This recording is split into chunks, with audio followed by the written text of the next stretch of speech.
નમસ્તે મિત્રો, સ્વાગત છે તમારું આપણી યુટ્યુબ ચેનલ રત્નોત્તરમાં। તો આપણે વાત કરીશું આદિજાતિ વિકાસ નિગમ દ્વારા નિવાસી શાળામાં કાયમી ભરતીની જાહેરાત બહાર પાડવામાં આવેલી છે। આ કાયમી ધોરણે ભરતી છે, એટલે કે 5 વર્ષ સુધી તમારે ફિક્સમાં નોકરી કરવાની રહેશે। 5 વર્ષ બાદ તમારો છે એ ફૂલ પગારમાં તમે આવી જશો। સૌપ્રથમ આપણે વાત કરીએ તો કે ઉચ્ચતર માધ્યમિક શાળા તાલુકો છોટાઉદેપુરમાં ધોરણ 11 અને 12 માટે કાયમી શિક્ષકની ભરતી બહાર પડાયેલી છે। તેમાં જગ્યાની સંખ્યા છે 1 અને વિષય છે તત્વજ્ઞાન। શૈક્ષણિક લાયકાતની વાત કરીએ તો કે MA BEd કરેલું હોવું જોઈએ અને ટેટ 2 પાસ હોવી જોઈએ। ઉચ્ચતર માધ્યમિકના અંદર તમે ટેટ 2 પાસ કરેલું હોય એટલે તમને નોકરી મળી શકશે। કેટેગરી છે એ શૈક્ષણિક રીતે પછાત એટલે કે OBC કેટેગરીમાં જે આવતા હોય તે છે એ આમાં અરજી કરી શકશે। તમારે તમારી અરજી છે રજિસ્ટર AD કરીને મોકલવાની રહેશે। રજિસ્ટર AD કરવાનું એડ્રેસ નોંધી લેશો। મંત્રી પ્રગટ પુરુષોત્તમ, કેળવણી મંડળ 83। ત્યારબાદ બીજી આપણે વાત કરીએ તો કે ઉચ્ચતર માધ્યમિક આશ્રમ શાળા બરોજ તાલુકો જિલ્લો છોટાઉદેપુર, તેમાં પર 11-12 માટે 2 જગ્યા ખાલી છે। તેમાં શિક્ષણ સહાયક હિન્દી વિષય માટે અને શિક્ષણ સહાયક ઇતિહાસ એટલે કે હિન્દી અને ઇતિહાસ 2 વિષય માટેની જગ્યા ખાલી છે। તેમાં છે MA BEd ટેટ 2 પાસ હોવું જોઈએ। તે બધા જમાં આ જે શૈક્ષણિક લાયકાતો છે એમાં MA BEd ફરજિયાત કરેલું હોવું જોઈએ અને ટેટ 2 એક્ઝામ છે એ તમે ક્લિયર કરેલું હોવું જોઈએ। તેમાં બિન અનામત મહિલા છે તે એના માટે અરજી કરી શકે છે હિન્દી માટે, અને ઇતિહાસ માટે છે સામાજિક અને શૈક્ષણિક રીતે પછાત વર્ગ જે આવતા હોય તે આમાં અરજી કરી શકે છે। તેમાં મહિલા પુરુષ બંને અરજી કરી શકે છે। તેમાં કોઈ જ ઉલ્લેખ કરવામાં આવેલો નથી।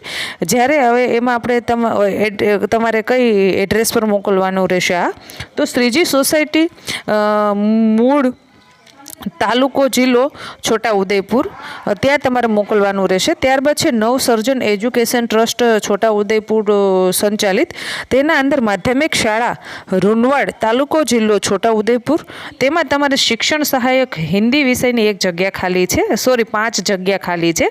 તેમાં તમે MA BEd કરેલું હોવું જોઈએ, ટેટ 2 પાસ હોવા જોઈએ અને અનુસૂચિત જનજાતિ એટલે કે ST વર્ગના ઉમેદવારો છે એ આમાં અરજી કરી શકે છે ને 5 જગ્યા ખાલી છે એટલે સારું કહી શકાય। હવે એડ્રેસ તમે નોંધી લેશો। મંત્રી નવસર્જન એજ્યુકેશન ટ્રસ્ટ 83 શ્રીજી સોસાયટી, તાલુકો જિલ્લો છોટાઉદેપુર।